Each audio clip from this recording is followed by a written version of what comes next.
There are four main classes in Terraria: Melee, Ranger, Mage, and Summoner, each with its own set of distinct weapons, armor, and playstyle. So in today's video, let's talk about the best endgame accessories in Terraria, and what you should be going for if you want to dominate the endgame.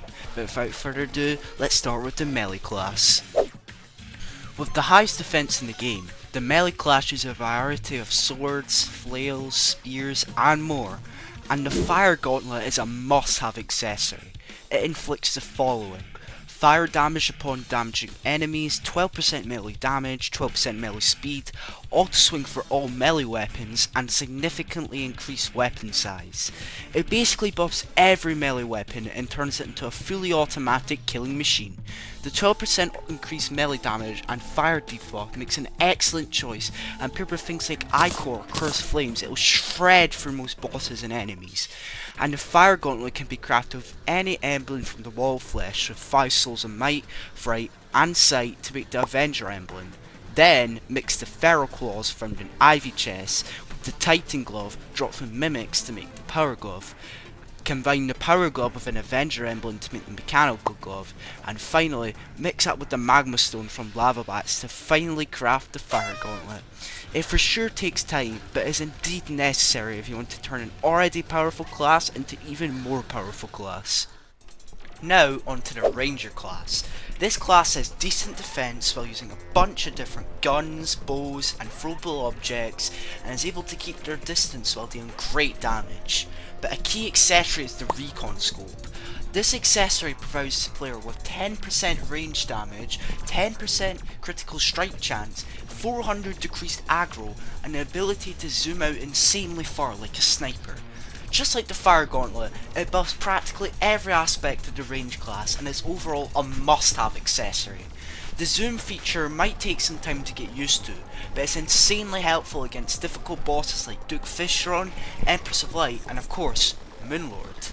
Zooming out makes dodging enemies and projectiles way easier, and combined with accessories like the Master Ninja Gear makes it insanely powerful and fun accessory.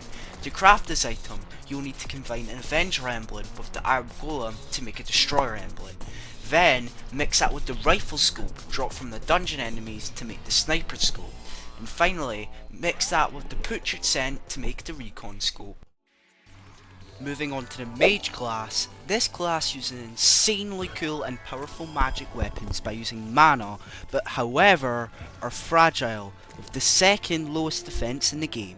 The Celestial Emblem gives the player plus 15% magic damage and increased mana star pickup range.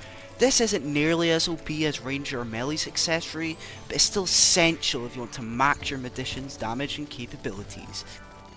And paired with other damage boosting accessories like the Sorcerer Emblem and Destroyer Emblem makes it insanely powerful. But probably the most helpful ability makes the Mana Star pickup range go from 2.625 tiles to 21.375 tiles. To craft this, you'll need to mix the Avenger emblem with a Celestial Magnet. Before we move on to the last class, I actually have an honourable mention. The Mana Cloak is a mage accessory that provides helpful boosts like 8% reduced mana cost, causes stars to fall from the sky when the player takes damage, and automatic mana refill when the player runs out of mana. And for the final class, the Summoner class. The Summoner class uses whips and minions to attack enemies for you. This class is the lowest defense in the game, but its insanely high damage makes up for it. And now we have the Papyrus Scarab. It gives the player boosts like plus 15% summon damage, plus 15% minion knockback, and an extra minion slot. With this accessory, you'll do way more damage to enemies and bosses, and your minions will do way more knockback, helping you escape tricky situations. And obviously, you'll receive an extra minion slot, which is insanely helpful. With the Summoner class receiving a buff next update, this being the best accessory is subject to change, but right now it's almost required if you want to take this class to the next level. I would also recommend pairing this with things like a Summoner Emblem and Necromantic Scroll if you want to make this accessory even more broken. Anyway, that was my personal pick for the best endgame accessories for each class in Terraria. If you enjoyed, make sure to leave a like and subscribe to help me reach 500 subscribers, and I'll see you in the next video. Goodbye.